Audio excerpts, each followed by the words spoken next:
Pessoal, essa aula de agora, também falando de instalações elétricas em postos de gasolina, o assunto de hoje é o aterramento. Uma aula um pouco longa, mas fala como deve ser o aterramento em postos de gasolina. Não perca, veja na sequência que é a nossa aula número 4 sobre postos de gasolina. Pessoal, agora vamos falar um pouco do aterramento em postos de gasolina. Como é que funciona o aterramento em postos de gasolina? Segundo a NBR 14639, que nós já estamos trabalhando nela há bastante tempo. O aterramento de proteção deverá ser feito utilizando hastes de aço com revestimento de cobre, aquelas hastes de cobre 2,4 metros, né?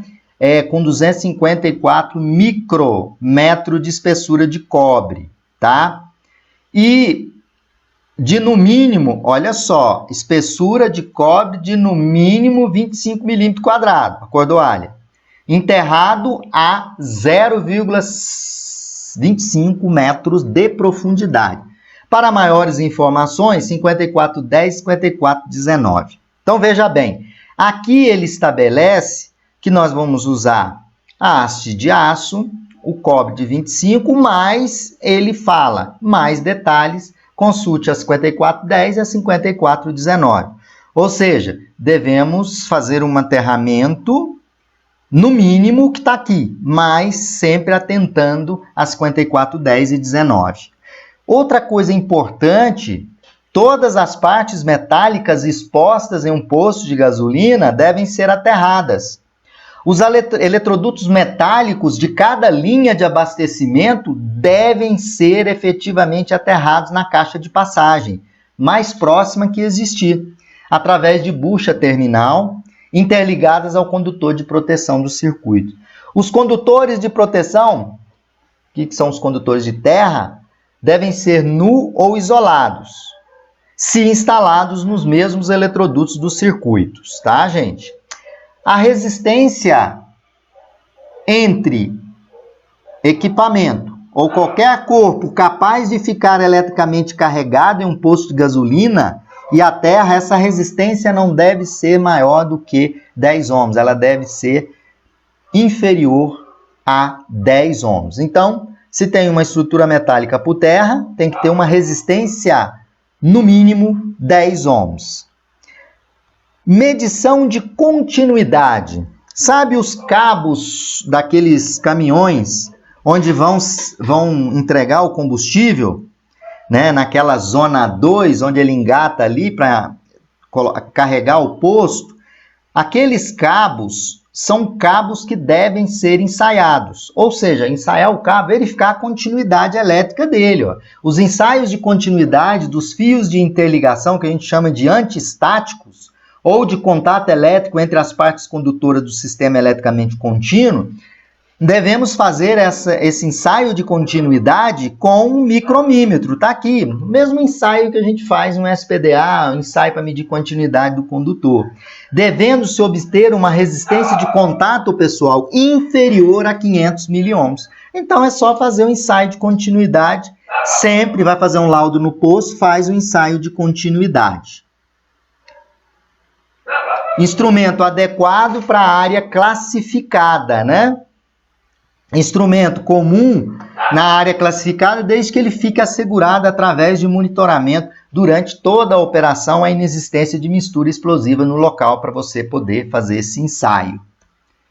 Equalização potencial. A equalização de potencial ela é sempre necessária para as instalações elétricas em áreas classificadas. O que é equipotencialização? É ligar tudo no mesmo aterramento, gente. Seu objetivo é o quê? Por que eu faço essa equipotencialização? Mais à frente vocês vão ver. É para evitar centelhamento perigoso entre as partes metálicas de estruturas. Todas as partes condutoras expostas e estranhas devem ser conectadas ao BEP, ao barramento de equipotencialização. Esse sistema pode incluir condutores de proteção, eletrodutos, proteções metálicas, de cabos, armação metálica e partes metálicas de estrutura, mas não deve incluir condutores de neutro. Bom, a condutância entre partes metálicas de estruturas deve ser uma seção mínima de 10. Ou seja, os cabos para equipotencialização das estruturas metálicas em um posto deve ter uma seção mínima de 10 milímetros. Então, posso usar cabo de 10, mas posso... Primeiramente, nós vamos falar um pouquinho da eletrização de um corpo. Antes disso, é importante a gente entender o átomo. O que vem a ser o átomo? O átomo é a unidade fundamental da matéria, é a menor fração capaz de identificar o elemento químico. O átomo ele é formado por um núcleo que contém os nêutrons e os prótons e por elétrons que ficam na eletrosfera. O elétron, que fica nessa região distante do núcleo, que é a eletrosfera, ele possui carga negativa e quase não possui massa. O próton, ele possui carga positiva e ele está no núcleo junto com os nêutrons. Os nêutrons e os prótons formam o núcleo, que é responsável por 99,99% da massa do átomo. E aí o que a gente define também, em um corpo neutro, a quantidade de prótons e elétrons é a mesma. Se o corpo está neutro, a quantidade da soma dos prótons mais a soma dos elétrons é nula, né? Então, um átomo é uma unidade fundamental da matéria, ele é constituído de um núcleo. Nesse núcleo nós temos os prótons e os nêutrons, e na eletrosfera nós encontramos os elétrons que possuem massa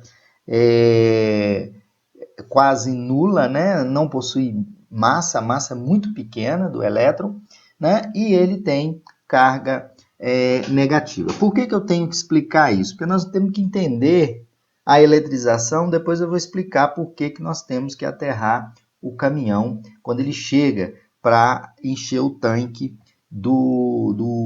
encher o reservatório, né, do posto de gasolina quando ele vem fazer o abastecimento.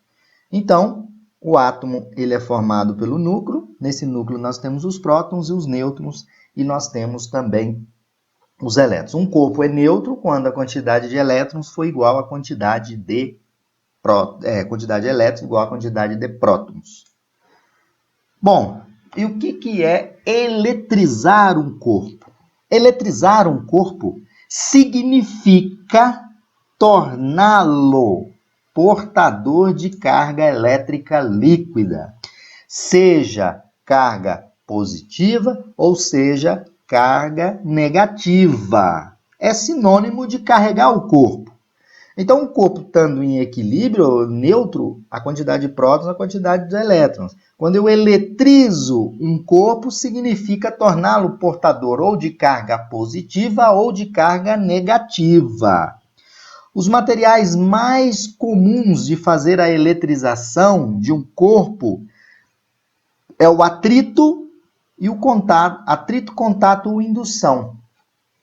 Especificamente, eu vou mostrar para vocês a eletrização por atrito. Quando dois corpos são atritados, quando eu pego dois corpos e atrito, os átomos mais externos de cada corpo entram em contato intenso e trocam cargas elétricas. Então, quando tem um atrito entre dois átomos, eles trocam, tem um contato intenso e eles trocam cargas elétricas. Os veículos, principalmente os caminhões, carregados ou não de combustível, ao se movimentarem, eles podem tornar eletrizados pelo atrito do ar. Então, o ar atritando junto com o caminhão, ele eletriza o caminhão. E o que é eletrizar?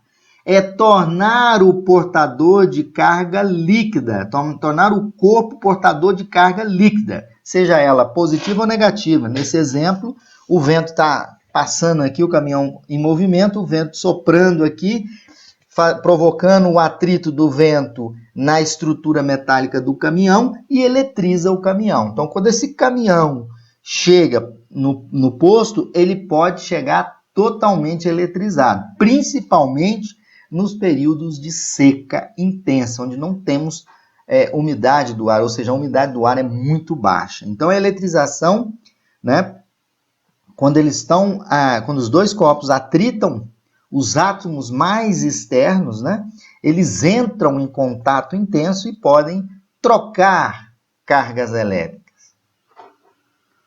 Bom, um caminhão-tanque carregado ou não de combustível, quando em movimento, ele armazena as cargas elétricas, né, na sua estrutura metálica, que é uma carga estática, que é o que a gente chama de eletrização.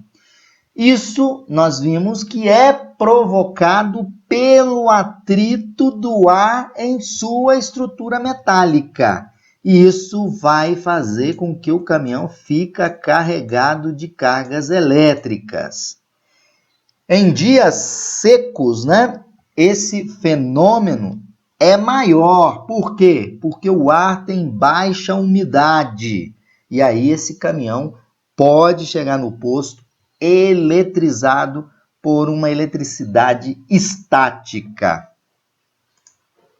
Bom, então, ele, quando carregado de eletricidade estática e ele encosta na boca de descarga em um posto de combustível, uma situação de risco é criada. Por quê? Eu vou colocar o combustível dentro do tanque do reservatório do posto. Imagina o caminhão com estática. O que vai acontecer? Toda essa carga estática vai ser transferida para a boca de descarga do tanque do combustível do posto de gasolina. Isso pode gerar centelhamento. Então, quando essa tampa do reservatório é aberta, geralmente sai um vapor de combustível com oxigênio, né, que é uma mistura altamente explosiva. Imagina essa centelha que é gerada. Então, quando nós aproximamos a mangueira de descarga do caminhão na boca do tanque, pode haver uma súbita descarga na forma de centelha, que passa a ser o ponto de ignição de uma explosão. Então, imagina, ele chega eletrizado, eu fecho o contato com a boca do tanque. Então, ele vai descarregar toda aquela quantidade de carga estática no bico lá do tanque de combustível, gerando uma ignição, podendo dar uma ignição para uma determinada explosão. Bom, o que deve ser feito? Todo posto de gasolina deve ser feito um aterramento. Aqui está, um aterramento prévio do caminhão e do tanque. O tanque é o tanque de combustível que vai receber a gasolina ou o diesel, né? Então, deve ser feito um aterramento prévio do caminhão com o tanque para que a eletricidade estática seja escoada para o aterramento. Ou seja, um corpo, quando ele é ligado à terra, ele fica neutro, ou seja, vai equalizar todas essas cargas para o terra. No local da descarga, o que deve ser feito? É como está mostrado aqui, deve ser criado um terminal, uma tomada de aterramento eficiente para essa finalidade. O aterramento tem também como finalidade aterrar e dar segurança no tocante às descargas elétricas estáticas. Então, deve também haver uma equalização entre o terminal de terra e a estrutura metálica do tanque. Então, esse aterramento, ele tem que estar conectado na estrutura metálica do tanque de combustível do posto. Essa equalização, eu alerto a vocês, ela é mais importante que o valor ômico dessa resistência desse ponto de aterramento. Então, o aterramento do tanque deve estar equalizado com esse aterramento. Caso a equalização não seja prevista durante a construção do posto, deve-se fazer por meio de tubos de suspiros do tanque. Construiu, não fez essa equalização nesse ponto onde tem um aterramento, você tem que usar a tampa do suspiro, desde que elas sejam metálicas. Para equalizar esse ponto de aterramento, onde o caminhão vai conectar o cabinho aqui, para ligar na carcaça dele. Bom, então deve ser providenciado um ou dois cabos para ligar na carcaça do caminhão até esse ponto de terra que está ligado também na carcaça do tanque de combustível. Aqui eu tenho um exemplo de um caminhão já mais moderno, onde ele já tem o sistema, toda a carcaça aterrada, com um fio de seção no mínimo 6 milímetros de distância desse ponto de aterramento. Antes de fazer o quê? Antes de ligar no bico. Todo caminhão é aterrado antes. Encostou, faz o aterramento do caminhão.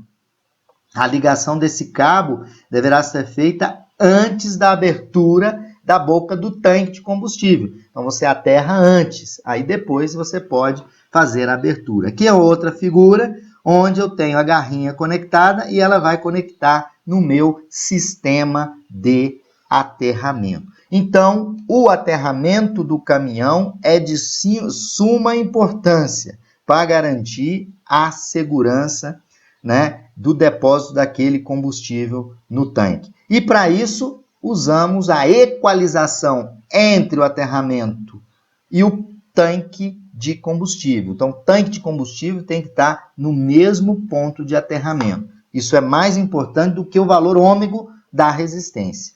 Feito dessa forma, garante-se a segurança na hora de fazer a entrega do combustível e colocação desse combustível no tanque. Ok, pessoal?